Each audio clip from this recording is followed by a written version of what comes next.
नमस्कार, स्वागत है आप सभी का डीआरएस इनसाइट्स के आज के प्रोग्राम में। मैं हूं आपके साथ नेहा सिंह। शेयर्स की बात अपनों के साथ, और जैसा कि आप मेरे स्क्रीन पर देख सकते हैं, मुझे ज्वाइन कर चुके हैं founder and CEO PhD capital के प्रदीप हल्दर जी। प्रदीप जी, स्वागत है आपका। Thank you so much, ma'am, again having me on your show. Sir, लग रहा है आज आंधी तूफान बारिश बाढ़ सबका सामना करते हुए आप डीआरएस इनसाइट्स के प्रोग्राम पर पहुंच गए हैं। हाँ जी मैम, मैं तो बाहर हूँ, कार में हूँ, लेकिन मुझे लगा कि आपके प्रोग्राम में कंसिस्टेंसी मिस नहीं होना चाहिए, तो ऑब्वियसली बाहर से भी मैं इसलिए ज्वाइन कर गया। Well, I think this is very commendable. मुझे पता है आपके इस कमिटमेंट पे एक डायलॉग याद आ रहा है सलमान खान का। एक बार जो मैंने कमिटमेंट कर दी, फिर तो मैं अपने आप की भी नहीं सुनता। Well, no, very kind of you that you thought. एक बार को तो जब आप और मैं बात कर रहे थे तो लग रहा था शायद आज लाइव नहीं जा पाएंगे, पर रास्ता निकल आया और आप रास्ते से ही जुड़ गए हैं हमारे साथ। यस। प्रदीप जी, अब मार्केट की बात कर लें तो हफ्ते का अंत होते होते मार्केट तो बहुत निराश कर गया। मतलब आप सोचिए, निफ्टी 25,000 से भी नीचे 24,800 पे पहुंच गया। ऐसे में जो इन्वेस्टर्स हैं स्टॉक मार्केट को लेकर इस समय ओवरऑल आप क्या स्ट्रैटेजी हमारे दर्शकों को कहेंगे कि उनकी होनी चाहिए अब जो हफ्ता आने वाला है उसके लिए? पहले तो देखिए, फर्स्ट ऑफ ऑल निफ्टी एक मेजर जो सपोर्ट था उसके नीचे क्लोजिंग ऑलरेडी हो चुका है 25,000 के नीचे। So yes. बहुत टाइम से मैं बता रहा था 25,000। इनफैक्ट आप ही का शो में मैंने बहुत बार बताया कि 25,250 एक सपोर्ट के तौर पे काम करेगा। अगर 25,250 इसके नीचे अगर क्लोजिंग आता है तो फिर जो वीकनेस है ना वो स्टार्टिंग होने वाला है। और आई 250 थिंक आपने 24,800 कुछ का एक डेटा भी दिया था मुझे शायद। हाँ, उसके बाद आज जो 25,000 के नीचे क्लोजिंग आया है ये बहुत ही नेगेटिव है। और बाकी अभी भी मुझे लगता है कि जो प्रॉपर सेलिंग मार्केट वीकनेस हो गया ऐसा नहीं हुआ है। 24,490 से लेके 24,450 एक नेक्स्ट सपोर्ट है। ये अगर टूट गया 24,450 तो मुझे लगता है कि लास्ट जो 2-3 महीने का एक सपोर्ट था निफ्टी में वो टूटने वाला है। अगर इफ द निफ्टी ब्रेक 24,450 का जो लेवल है वो। मुझे लगता है कि एक बार मंडे का जो ओपनिंग है उसके लिए एक बार वेट करना चाहिए। मंडे ट्यूसडे मार्केट कैसा ट्रेडिंग होता है। कल भी हमने देखा था मोर देन 2,000 करोड़ के आसपास एफआईआई वालों ने सेल किया, और आज भी हमने देखेंगे तो बैंक निफ्टी ऑलमोस्ट 537 पॉइंट नीचे क्लोजिंग हुआ है, ऑलमोस्ट 56,528 के आसपास। बेसिकली बैंक निफ्टी में भी एक सपोर्ट है ऑलमोस्ट 56,300 के आसपास। 56,300 अगर इसके नीचे बैंक निफ्टी क्लोजिंग होता है बैंक निफ्टी भी खराब होने वाला है। मुझे लगता है कि एक बार जो मंडे और ट्यूसडे है दोनों दिन नेक्स्ट 2 to 3 ट्रेडिंग सेशन बहुत ही इंपॉर्टेंट होने वाला है। आज आप देखेंगे जितने भी सारे मिड कैप्स थे स्मॉल कैप्स थे बहुत सारे जोर से पीटा है नीचे आया है। यही एक प्रॉफिट बुकिंग चल रहा है, लेकिन यहाँ से ये जो सेलिंग प्रेशर है कंटिन्यू होगा कि नहीं होगा नेक्स्ट 24,450 इसके ऊपर डिसाइड होने वाला है। अगर उसके नीचे क्लोजिंग होता है तो फिर फाइनली एक ब्रेकडाउन लास्ट 2 से 3 महीने का जो एक सपोर्ट था इसके नीचे वो होने वाला है। राइट प्रदीप जी, तो ये तो अगले हफ्ते मतलब थोड़ा सा देख कर संभल कर ही उसके बाद anything should go about, that is what you are suggesting. Pradeep ji, कल मैं रचित जी के साथ जब मैं लाइव शो कर रही थी तो उन्होंने जब अपने पिक्स विक्स बता रहे थे तो एक उन्होंने मुझे स्टॉक बताया था टाटा मोटर्स का। तो उन्होंने कहा कि इसमें क्योंकि वो बहुत रेंज से ऊपर चला गया था लोगों की, मतलब बाइंग, अब वो थोड़ा करेक्शन के बाद उनकी सलाह थी, उन्होंने कुछ लेवल्स भी दिए थे कि buy on dip when you can buy, जब करेक्शन आता है तो बिकॉज मार्केट ऐसी लेवल से गुजर रहा है जहां पे हम बहुत सारे मतलब मैक्सिमम स्टॉक्स में करेक्शन देख रहे हैं, हम लोअर लेवल्स भी देख रहे हैं। तो कुछ ऐसे स्टॉक्स जो आपके दिमाग में इस समय हो कि यस, कि ये पहले तो ओवर प्राइस लग रहे थे, अब ये सही मौका है खरीदने का। देखिए, जैसे कि रचित दादा, मैं उनको बड़ा भाई मानता हूँ, ठीक है। रचित जी ने बोला है टाटा मोटर्स के बारे में, I think he is right. And आप देखेंगे टाटा मोटर का जो पैट है प्रॉफिट आफ्टर टैक्स ऑलमोस्ट हाँ। 28,000 करोड़ के आसपास है। एंड टाटा मोटर्स ऑलमोस्ट 1112 से नीचे आते आते आप देखेंगे ऑलमोस्ट 620 630 के आसपास एक बेस बना के अभी 687 690 के आसपास क्लोजिंग हुआ है। As per the my interpretation यहाँ पे पहला टारगेट होना चाहिए 745, क्योंकि लास्ट 1.5 महीने का जो टॉप है ऑलमोस्ट 745 से लेके 750 के आसपास है। तो पहला जो टारगेट हो रहा है टाटा मोटर्स का 745 750 के आसपास। अगर 750 इसके ऊपर एक बार वीकली क्लोजिंग मिलता है, उस केस में हमको फिर से एक बार टाटा मोटर्स 950 और 1000 के ऊपर आते हुए दिखेंगे, but it will take time. मुझे लगता है कि एक बार आपको 5 to 7 months टाइम तो डेफिनेटली लगने वाला है। This is not easy thing कि टाटा मोटर्स जैसे स्टॉक्स इजीली ऐसे ऊपर आने वाला है। और अभी का जो लेवल है मुझे लगता है कि परफेक्ट बाइंग जोन है। अगर आप करंट जोन से बाई करके जाते हो तो मुझे लगता है कि 615 का एक स्टॉप लॉस के साथ आपको करंट जोन से बाई पोजीशन एक्टिव करना चाहिए। अगर निफ्टी 24,450 इसके नीचे चला जाता है तो उस केस में आपको एक बार टाटा मोटर्स 650 660 के आसपास भी दिखाई दे सकता है। बट करंट जोन से भी you can buy, no issue with stop loss of 615 of target of short term. पहला टारगेट 745 एंड देन 750 के ऊपर सस्टेन करने पे 850 900 एंड इसके ऊपर भी टारगेट आने वाला है। और मेरा जो पीक रहेगा, मुझे लगता है कि सीमेंट सेक्टर ना उतना ज्यादा अभी भागा नहीं है, तो सीमेंट अच्छा, सेक्टर पॉसिबल है सीमेंट। बहुत ऊपर जाना। यस, तो सीमेंट स्टॉक्स में एक स्टॉक है जो कि स्टार सीमेंट। मुझे लगता है कि स्टार सीमेंट अभी आप देखेंगे ऑलमोस्ट 231 के आसपास है। तो यहाँ पे एक स्टॉप लॉस मेंटेन करना चाहिए 205 का। 205 का जो स्टॉप लॉस है मेंटेन करना पड़ेगा। और स्टार सीमेंट को करंट जोन से आप बाय करके जा सकते हो। एक व्यू रखना पड़ेगा 7 से 8 महीने का, क्योंकि आप देखेंगे ओके। डिफेंस चला था, उसके बाद डिफेंस में प्रॉफिट बुकिंग आया, पावर भी थोड़ा बहुत चला था, दो एक दिन थोड़ा बहुत एनबीएफसी चला था, उसके बाद हमने टेलीकॉम को चलते हुए देखा, फर्टिलाइजर स्टॉक चला, लेकिन सीमेंट स्टॉक अभी भी उतना नहीं चला है। सो मुझे लगता है कि सीमेंट स्टॉक भी नेक्स्ट बूम होने वाला है। Star cement one of the top counter हो सकता है कमिंग फ्यूचर में। आप देखेंगे ऑलमोस्ट 2018 का जो टॉप था, ऑलमोस्ट उसके ऊपर सस्टेन हो रहा है। लास्ट जो 5 7 साल का एक हायर प्राइस उसके ऊपर सस्टेन हो रहा है। लेकिन 2024 2025 ये जो लास्ट 1 1.5 साल है, 1 1.5 साल में कंसोलिडेशन हो रहा है। सो बेसिकली मुझे लगता है कि अगर स्टार सीमेंट 245 to 50 के ऊपर एक बार क्लोजिंग हो जाता है सक्सेसफुली, एक फ्राइडे वाला, जैसे कि आज फ्राइडे है, ऐसे ही फ्राइडे वाला क्लोजिंग अगर 250 के ऊपर हो जाता है तो मुझे लगता है कि स्टार सीमेंट का जो टारगेट होगा 295 एंड सेकंड टारगेट 340। सो मुझे लगता है कि स्टार सीमेंट चलने वाला है, भागने वाला है। अभी भी रैली उतना नहीं आया, तो करंट जोन से बाई करने का सलाह रहेगा। लेकिन ये कोई ट्रेडिंग पीक नहीं है, दो एक दिन का पीक नहीं है। और डिस्क्लेमर देना चाहूंगा, ऑलरेडी हमने अलग अलग मीडिया पे शेयर किया है, लेकिन we don't have any conflict of interest, मेरे पास नहीं है, और I don't have any conflict of interest. तो 205 एक स्टॉप लॉस मेंटेन करना पड़ेगा। 231 चल रहा है, पहला टारगेट इसमें 295 टू 90 के आसपास रहेगा। सेकंड टारगेट विल बी 350 340 के आसपास। ओके, तो ये तो हो गए टाटा मोटर्स और सीमेंट सेक्टर में स्टार सीमेंट। कोई और ऐसे सेक्टर्स हैं, जैसे हमने अभी आईटी में काफी करेक्शन देख लिया है, मतलब कह सकते हैं इस समय तो आईटी बिल्कुल ही पिटा हुआ सेक्टर चल रहा है, तो उसमें कुछ ऐसे हैं करेक्ट जो अभी सही रेट पे मिल रहे हैं? ये आईटी में आपको बता रहा हूँ, उससे पहले मुझे लगता है कि अभी जिस तरीके से आप देखेंगे कि मार्केट जब नीचे आता है तो कहीं ना कहीं फार्मा सेक्टर का एक फार्मा टाइम तो रहता है। हाँ, इतनी इतनी गिरावट में भी फार्मा जैसे ही टिका हुआ है। यस, तो आप देखिए आज भी फार्मा उतना नहीं गिरा है। तो एक स्टॉक मैं आपको नाम बता रहा हूँ, कंपनी का नाम होगा फोर्टिस हेल्थ केयर। सो फोर्टिस में देखिए 845 के आसपास है, इनफैक्ट ऑल टाइम हाई के आसपास ही है। लास्ट 5 साल 1 साल के ऊपर ही सस्टेन हो रहा है। डेली बेसिस पे पॉजिटिव है, वीकली बेसिस पे पॉजिटिव है। 200 डीएमए, जैसे कि आप उस दिन इवेंट में थे, मैंने बताया था 200 डीएमए के बारे में। सो 200 जो डेली मूविंग एवरेज है उसके ऊपर सस्टेन हो रहा है। 50 मूविंग जो प्राइस है उसके ऊपर सस्टेन हो रहा है। 20 मूविंग प्राइस है उसके ऊपर सस्टेन कर रहा है। आरएसआई भी बुलिश है, मैकडी एमएसीडी जो हम फॉलो करते हैं एमएसीडी भी बुलिश है, एंड अबव जीरो के ऊपर चल रहा है। सो मुझे लगता है कि कहीं ना कहीं एक स्ट्रॉन्ग मोमेंटम फार्मा में है, फोर्टिस हेल्थ केयर के अंदर है। सो आज लास्ट 1 साल का भी रिटर्न देखेंगे, ऑलरेडी 76% रिटर्न हो चुका है। लास्ट 6 महीने का रिटर्न देखेंगे 30% भाग चुका है। लास्ट 3 महीने का रिटर्न देखेंगे 25% भाग चुका है। लास्ट 1 महीने का भी रिटर्न देखेंगे ऑलमोस्ट नियर अबाउट 10% रिटर्न दे चुका है फोर्टिस हेल्थ केयर। मुझे लगता है कि लास्ट 1 महीने का जो टॉप है ऑलमोस्ट 810 815 के आसपास था, तो 815 के ऊपर सस्टेन अभी हो रहा है। सो 845 is a very very good level. और रिसेंटली जो पैनिक था आप देखेंगे ऑलमोस्ट उस पैनिक पे 820 के नीचे नहीं क्लोजिंग दिया, तो कहीं ना कहीं मार्केट नीचे आ रहा है। निफ्टी बैंक निफ्टी नीचे है, लेकिन फार्मा सेक्टर के अंदर फोर्टिस हेल्थ केयर एक स्ट्रॉन्ग मोमेंटम में है। मुझे लगता है कि करंट जोन से बाई करना चाहिए। यहाँ पे एक स्टॉप लॉस थोड़ा लंबा होगा 790, क्योंकि कभी भी ओके। नेक्स्ट वॉलेटाइल होता है तो आपको 815 810 भी आते हुए दिखेंगे, लेकिन 790 एक पोटेंशियल स्टॉप लॉस होगा फोर्टिस हेल्थ केयर के लिए।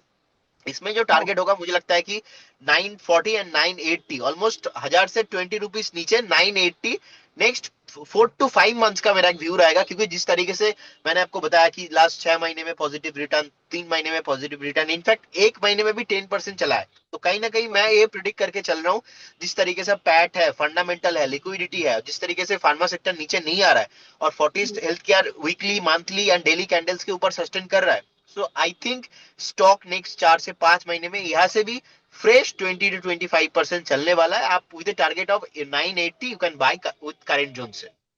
ओके, 980 आपने का लेवल्स देखने को मिल सकते हैं, 845 आपने का वन कैन परचेज, और स्टॉप लॉस आपने का 790 का लगाने के लिए फोर्टिस हेल्थ केयर में। तो प्रदीप यस, जी, और और बताइए कोई और एक आध, ये तो तीन हो देखिए गए आपने, stocks। ओके, आपने बताया कि निफ्टी आईटी, देखिए निफ्टी आईटी में क्या हुआ है, निफ्टी आईटी एक बेस बनाया था ऑलमोस्ट 46,000 के आसपास, तो 46,000 के आसपास टॉप बना के नीचे आया था 31,500 के आसपास।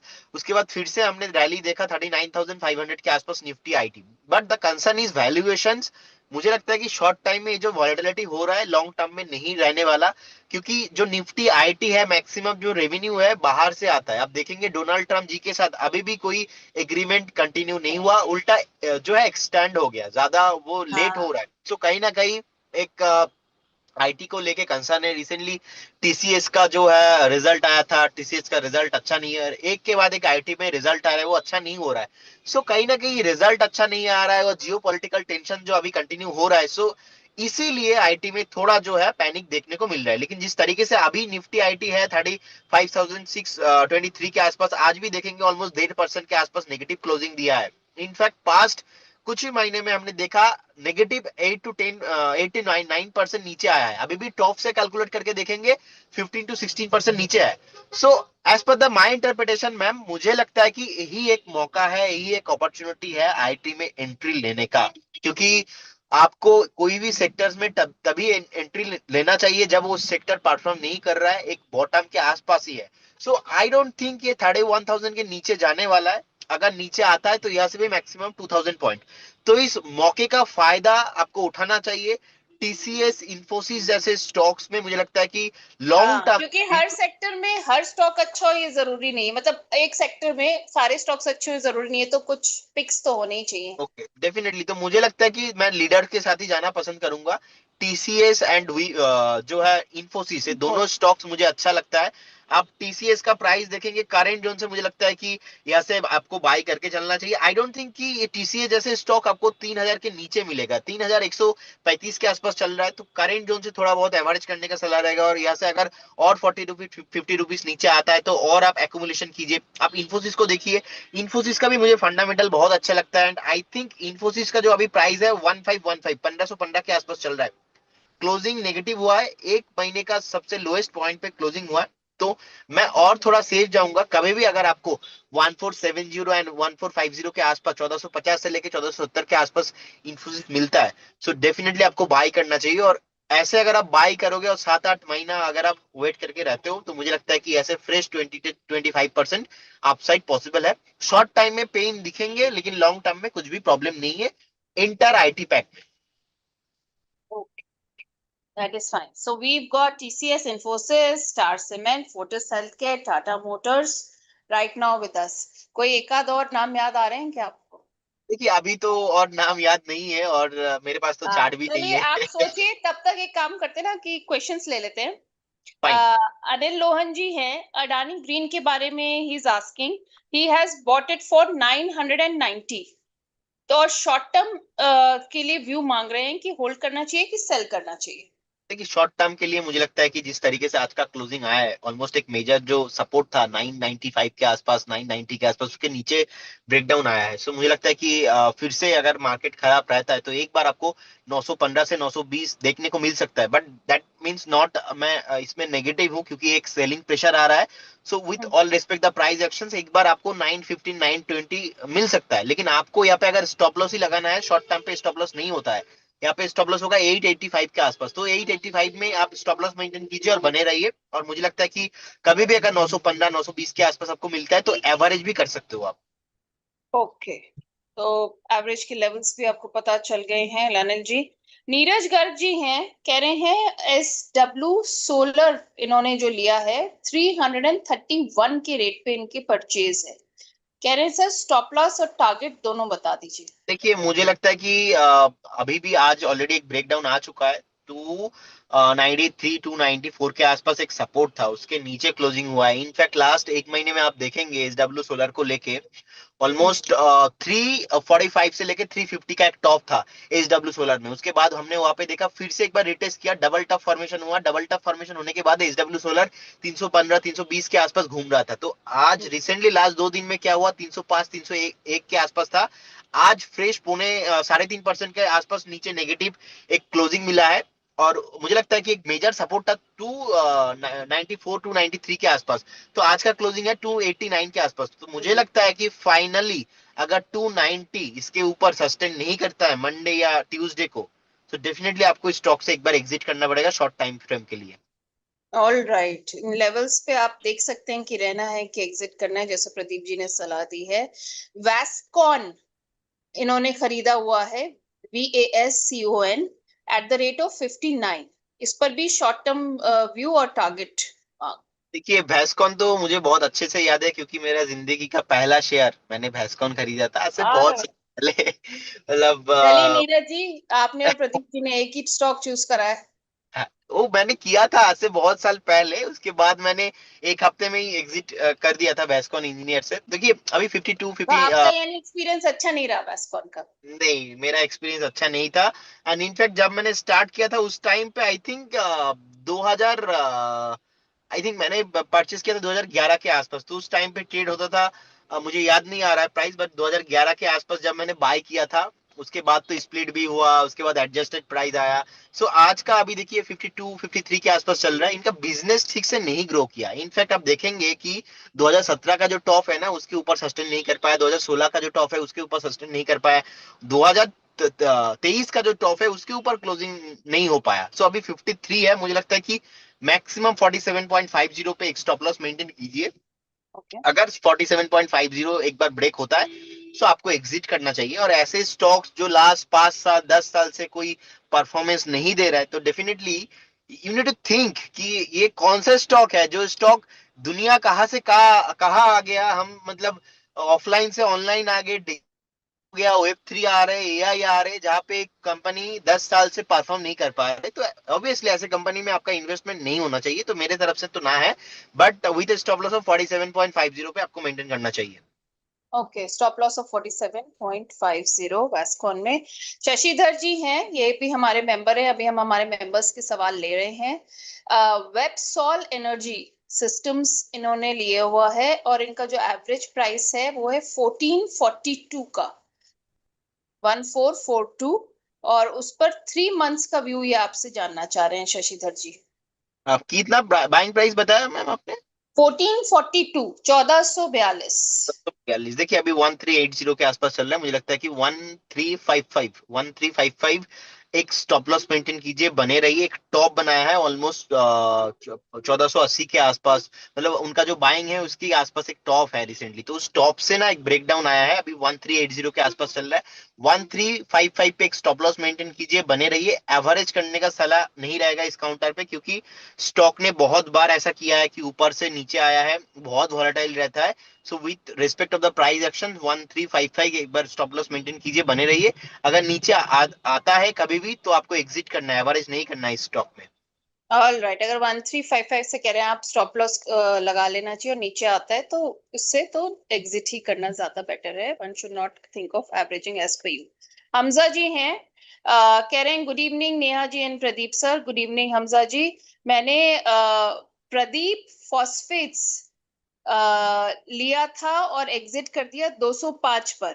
आप क्या मैं फिर से एंट्री ले सकता हूं? और अगर मेरे को प्रदीप फॉस्फेट्स में एंट्री लेनी है तो करेक्ट प्राइस क्या होना चाहिए, लेवल्स कौन से? ये एक कॉल हमने दिया था अलग अलग मीडिया पे आई थिंक, और 205 का ही मेरा टारगेट था, और जो कि आज से 2 दिन पहले ही अचीव हमने कराया, प्रॉफिट बुक कराया। तो अभी 189 के आसपास चल रहा है। I think Paradip phosphate is a very good stock. And मुझे लगता है कि अगर आपको एंट्री लेना है सो 175 170 के आसपास कभी भी आता है, so you can again buy this stock with stop loss of 150 150 के एक स्टॉप लॉस के साथ आप 170 175 के आसपास you can bye with the target of again 205 205, और अगर एक बार 205 के ऊपर सस्टेन करता है उस केस में आपको 240 250 भी आते हुए दिखेंगे। डिस्क्लेमर देना चाहूंगा, ये मेरा कंपनी नहीं है, ये पारादीप फॉस्फेट है और मेरा नाम प्रदीप हलदर है, और बहुत सारे क्लाइंट्स को भी हमने बाय करा है, डिस्क्लेमर दे दूंगा, but I don't have any conflict of interest. Pradeep नाम से वो सब लोग कहेंगे ये तो हल्दर जी का ही है।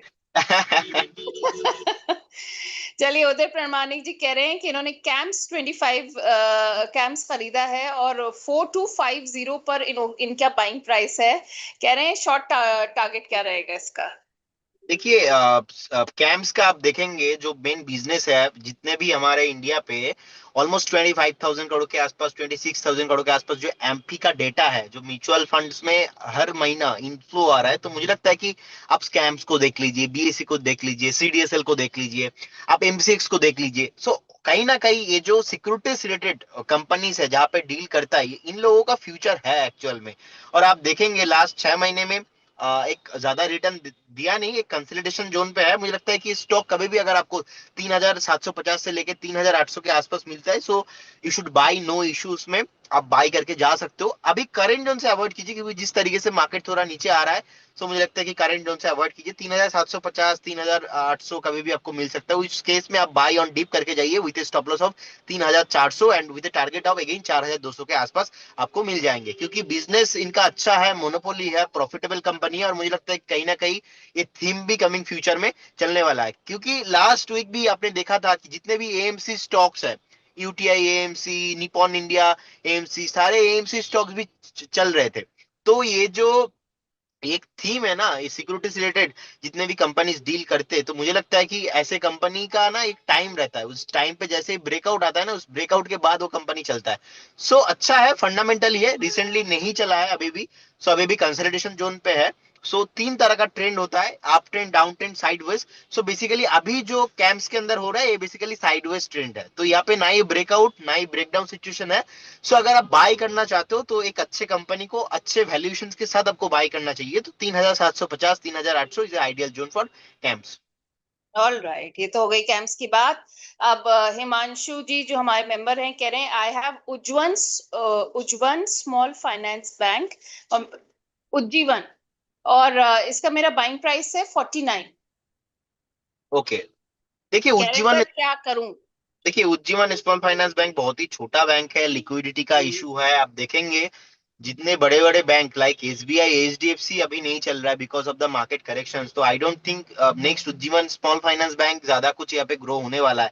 इनफैक्ट आप देखेंगे आज तक जब आईपीओ आया था उसके बाद से इतना परफॉर्म नहीं किया। In fact we if we compare to the Bandhan bank, the Kolkata based company, and the CEO of ex MD of Chandrashekhar Ghosh, जहाँ पे उन लोगों का काम यही था कि माइक्रो फाइनेंसिंग करना, माइक्रो फाइनेंस रिलेटेड बिजनेस करना, आज तक बंधन बैंक ने भी सेम लास्ट 6-7 साल से 6% भी रिटर्न इन्वेस्टर को दे नहीं पाया। Same happening to Ujjivan small finance bank. आप देखिए आईपीओ आया था उसके बाद से जो नीचे आया है, आईपीओ हाई के ऊपर सस्टेन नहीं किया है।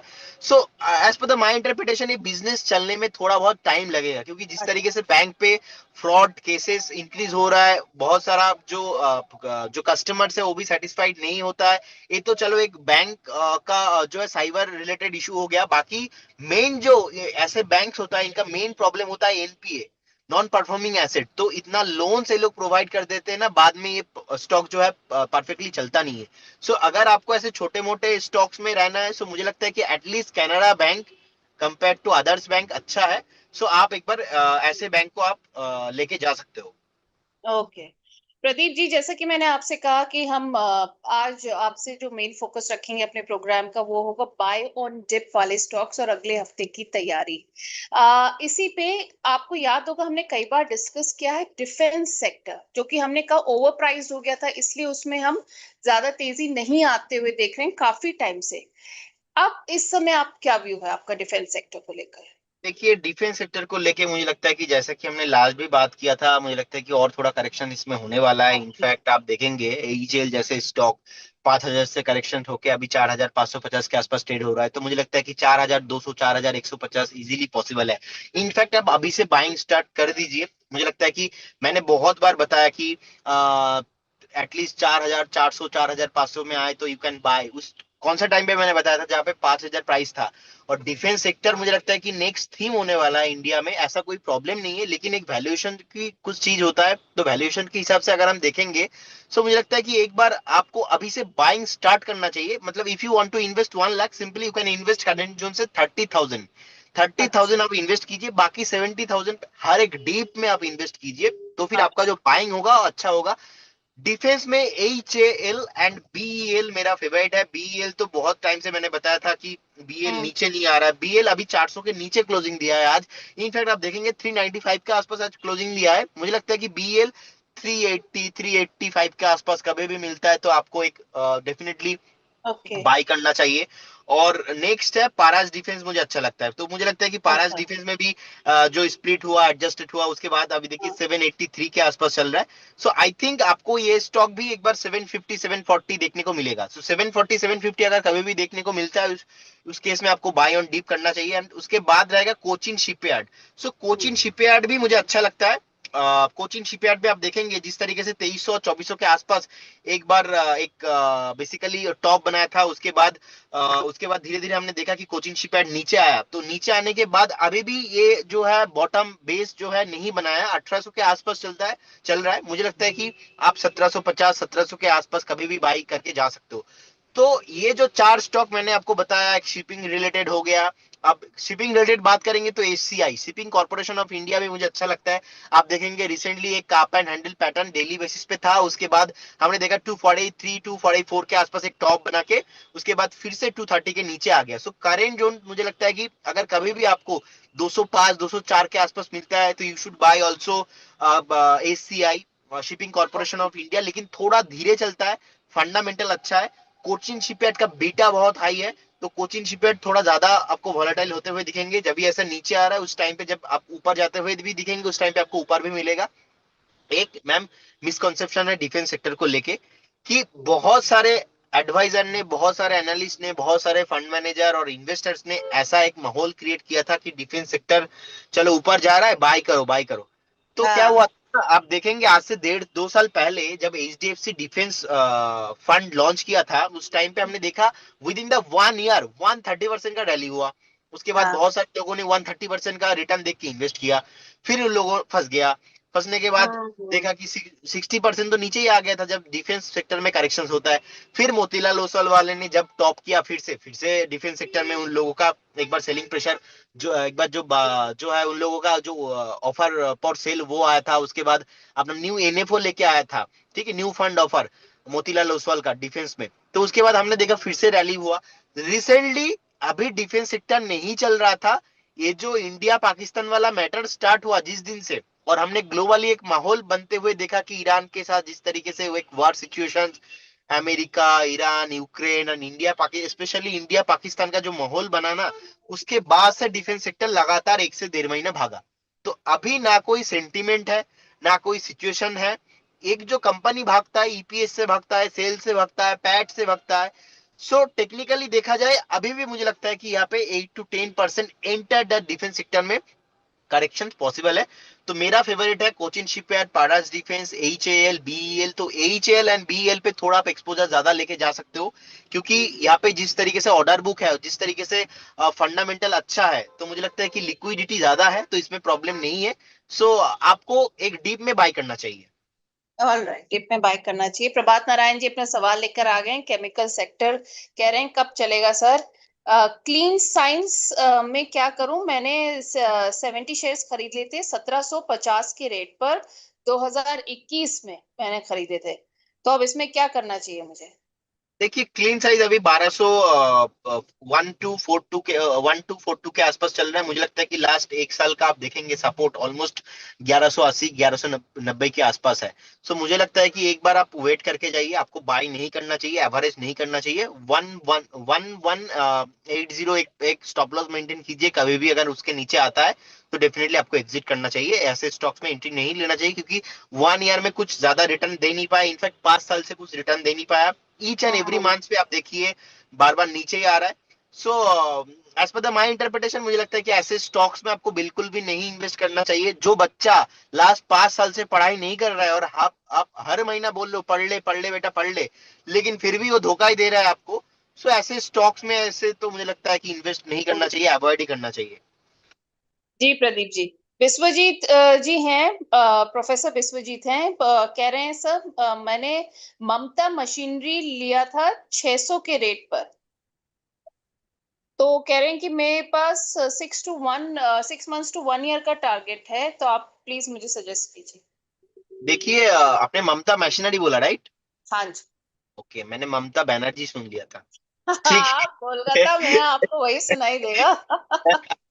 देखिए अभी 516 के आसपास चल रहा है, 516 के आसपास चल रहा है। मुझे लगता है कि बहुत ही बढ़िया शानदार चार्ट है। इनफैक्ट रिसेंटली एक यहाँ पे ब्रेकआउट आया था 470 के आसपास, तो 470 के ऊपर जो एक ब्रेकआउट आया, शानदार ब्रेकआउट है, 516 के आसपास है। मुझे लगता है कि आपको ऐसे स्टॉक आपके पोर्टफोलियो में अभी तो रखना चाहिए। 6 महीने में बहुत अच्छा ग्रोथ हुआ है। एक साल का अगर आप देखेंगे ईयर टू ईयर बेसिस पे अभी भी नेगेटिव है, बट मुझे लगता है कि as per the my interpretation of weekly charts एक बार ये स्टॉक्स आपको फिर से 580 590 आते हुए दिखेंगे। तो 580 और 590 के बीच में कभी भी आता है तो आप एग्जिट कीजिए, क्योंकि वहां पे 600 के आसपास एक स्ट्रॉन्ग हाँ। रेसिस्टेंस भी है। अच्छा, चलिए ये तो सही रहा इनके लिए। अब विमता लैब भी इन्होंने ले रखा है, इनका जो बाइंग प्राइस है 585 का है, सिमिलर व्यू कौन है सा लैब? 6 मंथ। कौन सा लैब? विमता, VIMTA। VIMTA। हाँ, विमता लैब लिखा है, इनका बाइंग प्राइस है 585 का। ओके, देखिए अभी एक स्टॉक में ब्रेकआउट आया है। इनफैक्ट आज एक दिन में तो आज एक दिन में 15% चला है। सो मुझे लगता है कि आपको अगर ऑलरेडी है पोर्टफोलियो में तो एक ट्रेलिंग स्टॉप लॉस मेंटेन करना चाहिए। ट्रेलिंग स्टॉप लॉस रहेगा ऑलमोस्ट 555 के आसपास। तो ओके। 555 के आसपास एक बार मेंटेन कीजिए विद अ टारगेट ऑफ 640 650। लेकिन ट्रेलिंग स्टॉप लॉस मेंटेन करना बहुत इंपॉर्टेंट है। All right. प्रभात नारायण जी हैं, कह रहे हैं, सर क्या एक स्टॉक सजेस्ट कर सकते हैं मुझे लॉन्ग टर्म के लिए, 5 to 10 years अगर टारगेट हो मेरा तो। देखिए 5 to 10 ईयर्स के लिए मुझे तो अभी लगता है कि एक तो आईटी करेक्शंस में बहुत ज्यादा है। तो आईटी में से आप टीसीएस ले लो, आप विप्रो, आप इंफोसिस ले लो। अदरवाइज डिफेंस सेक्टर में नंबर वन कंपनी मुझे लगता है एचएएल। सो एचएएल का ऑर्डर बुक जितना है और जिस तरीके से फंडामेंटल्स भी है, मुझे एचएएल भी अच्छा लगता है। और सेकंड, 5 to 10 years के लिए मतलब है ना, ये लंबा ये वाला। लंबा वाला भी आप करके जा सकते हो। और लंबा वाला और सेफ्टी चाहते हो तो मुझे लगता है कि रिलायंस इंडस्ट्री एक ऐसे स्टॉक है जिस तरीके से रिसेंटली एक 1550 के आसपास टॉप बना था, उसके बाद हमने देखा कि धीरे धीरे नीचे आया। इनफैक्ट रिलायंस इंडस्ट्री की वजह से मार्केट अभी गिर रहा है, क्योंकि जिस तरीके से रिजल्ट आया था उसके बाद से टॉप बना के नीचे आया है ना। अभी 1391 के आसपास आज का क्लोजिंग है। मुझे लगता है आपको थोड़ा और एक दो हफ्ता वेट कीजिए। 1360 1350 डेफिनेटली आपको मिलेगा उस लेवल पे। आपको नेक्स्ट 10 साल के व्यू से आप रिलायंस इंडस्ट्री बाय करके जा सकते हो। और जो मैंने बताया फोर्टिस हेल्थ केयर, मुझे फोर्टिस हेल्थ केयर भी बहुत अच्छा लगता है। एक टाइम पे राकेश झुंझुनवाला जी को भी बहुत पसंद था फोर्टिस हेल्थ केयर। सो ऐसे स्टॉक्स में मुझे लगता है कि अच्छा है। So you need to diversification your portfolio. कुछ आईटी में लीजिए, आईटी से टीसीएस ले लीजिए, आप ऐसे रिलायंस को ले लीजिए। बैंकिंग में से आप अभी जो है SBI, state bank of India को ले सकते हो। और मुझे लगता है कि डिफेंस में से आप एचएएल, ऐसा नहीं है कि 10 साल बाद एचएएल जैसे कंपनी नहीं रहेंगे और इंडिया पे जो डिफेंस सेक्टर में गवर्नमेंट स्पेंड नहीं करेंगे। कहीं ना कहीं मुझे लगता है कि गवर्नमेंट को और भी ज्यादा एक परीक्षा होने वाला है इन फ्यूचर। और डिफेंस सेक्टर में भी जो है, जैसे कि विकसित भारत, देखिए विकसित भारत का जो कॉन्सेप्ट है 2047 में आप देखेंगे, विकसित भारत का मेन थीम ही है रेलवे, डिफेंस, यही सारे जो है टारगेट है। और आप तो एक इवेंट में भी थे हाँ आज से 4 दिन जी, पहले। हाँ बिल्कुल, अभी एक आध दिन ही हुए, उसका वीडियो आने वाला है हमारे व्यूअर्स के लिए बहुत जल्दी। DRS साइज का ही था, और इवेंट वही था 2047, 2047 में हमारा देश कैसे बनेगा विकसित भारत, और इसमें कितना बड़ा रोल निभाने जा रहा है हमारा फाइनेंशियल सेक्टर। एग्जैक्टली सो मुझे लगता है कि फाइनेंस में भी, जैसे कि आपने फाइनेंशियल सेक्टर बताया, मुझे लगता है कि बजाज फाइनेंस जैसे स्टॉक आपके पोर्टफोलियो में होना चाहिए। आप देखेंगे जिस तरीके से एक स्प्लिट हुआ है, बोनस भी दिया था लास्ट टाइम, और उसके बाद एक अच्छा खासा बेस अभी बना रहा है, ब्रेकआउट होने के बाद एक कंसोलिडेशन पे अभी है। सो मुझे लगता है कि 10 साल में बजाज फाइनेंस जैसे स्टॉक्स में भी कुछ प्रॉब्लम नहीं हुआ, क्योंकि लास्ट 10 साल का पास्ट रिकॉर्ड ऑलरेडी है, अच्छा खासा सीएजीआर रिटर्न दे रहा है। सो डेफिनेटली यही सारे स्टॉक्स आप आपका पोर्टफोलियो में रखिए। आई थिंक आपको बहुत अच्छा आरओआई मिलेगा। जी, हिमांशु जी कह रहे हैं क्या मैं टीसीएस में इन्वेस्ट करता हूँ। हिमांशु जी, हम टीसीएस 2-3 बार डिस्कस कर चुके हैं, अगर आप थोड़ा सा वीडियो रिवाइंड करके देखेंगे तो प्रदीप जी ने बहुत डिटेल में टीसीएस के इन्वेस्टमेंट के बारे में बताया है। और फिर इनका दूसरा जो स्टॉक है वो है रेट गेन। कह रहे हैं करंट लेवल पे क्या रेट गेन खरीदा जा सकता है? देखिए, मुझे लगता है कि रेट गेन को अभी थोड़ा अवॉइड कीजिए, क्योंकि जिस तरीके से आज ब्रेकडाउन आया है और लास्ट रिसेंटली ब्रेकआउट आया था, और हमने तो इसमें कॉल भी दिया था, पहला एक दो टारगेट अचीव हुआ था, अभी 445 के आसपास चल रहा है। मुझे लगता है कि 415 420 अगर किसी के पास है तो स्टॉप लॉस मेंटेन कीजिए। करेंट जोन से रेट गेन जैसे स्टॉक्स को थोड़ा अवॉइड कीजिए, क्योंकि मार्केट नीचे आ रहा है, तो आपको अच्छा स्टॉक्स राइट वैल्यूएशन में मिलेगा, तो ऐसे स्टॉक्स में फोकस करना थोड़ा इंटेलिजेंस वाला डिसीजन होगा। All right. अब टेक्स रेल का प्राइस है गर्ग जी का 193 पे इन्होंने खरीदा है। कह रहे हैं कि अभी medium to long term view रख रहे हैं इसके लिए, कि फर्दर एवरेज कर लेना चाहिए क्या टेक्स रेल में? मुझे लगता है कि अभी नहीं, थोड़ा बहुत आप वेट करके जाइए। यहाँ से भी मुझे लगता है कि रेलवे काउंटर में इन तक थोड़ा सेलिंग पॉसिबल है। जिस तरीके से डिफेंस सेक्टर नीचे आ रहा है, मुझे लगता है कि रेलवे भी यहाँ से करंट जोन से एक बार आपको मिनिमम 7 to 10% जो है डिस्काउंट प्राइस में मिल सकता है। तो एक बार आप वेट करके जाइए, अभी नहीं। All right. प्रभात जी कह रहे हैं कि ग्रेविटा इंडिया ये लॉन्ग टर्म के लिए कैसा स्टॉक? देखिए, ग्राविटा इंडिया ऐसा मल्टीबैगर हुआ है लास्ट 3 सालों में। हमने देखा कि जैसे ही मंथली क्लोजिंग बहुत इंपॉर्टेंट होता है, मैं हमेशा बोलता हूँ 230 पे मंथली क्लोजिंग आया था। उसके बाद हमने देखा सीधा सीधा स्टॉक 2700 2600 तक गया था। अभी 1800 1900 के आसपास 1886 1900 के आसपास ट्रेड हो रहा है। तो मुझे लगता है कि अभी भी ना इसमें इमीडिएट लेवल पे कोई पोटेंशियल नहीं है, थोड़ा धीरे चलेगा, क्योंकि अभी के लिए अगर आप बाय करके जाते हो तो मुझे लगता है कि नेक्स्ट टारगेट होने वाला है इसका 2300 2400 रुपए के आसपास जाने वाला है। लेकिन अभी बाय करना, मुझे लगता है कि जितना रैली होना था ऑलरेडी आप देखेंगे लास्ट 3 से 4 साल में भाग चुका है। मतलब 200 का स्टॉक ऑलमोस्ट 2000 के आसपास अभी चल रहा है। सो ऐसे स्टॉक्स में थोड़ा बहुत आप दूरी बना के रखिए, क्योंकि रिटर्न ऑलरेडी बहुत दे चुका है। जितना फंडामेंटल ग्रो होना चाहिए था वो ऑलरेडी हो चुका है। इनफैक्ट डिस्क्लेमर देना चाहूंगा, आज से ठीक 3 से 4 साल पहले जब ग्राविटा इंडिया ऑलमोस्ट टू टू 80 230 230 40 के आसपास ट्रेड हो रहा था, उस टाइम पे मैंने बाय किया था। और मैंने लगभग डबल 150 200% रिटर्न लेके मैंने एग्जिट किया था ग्राविटा को। और भी लंबा रखना चाहिए था, लेकिन मुझे लगा कि नहीं, 150 200% हो रहा है, सो प्रॉफिट बुक कर लेते, तो मैंने प्रॉफिट बुक भी किया था उस टाइम पे। So Gravita India one of my favourite stock एक जमाने में था। अभी भी नाम सुन के याद आ जाता है वो। लेकिन मुझे लगता है कि एक बार अभी वो बाई करने वाला कुछ है नहीं। हाँ भाई, हर वक्त पे बाइंग लेवल्स नहीं होते ना।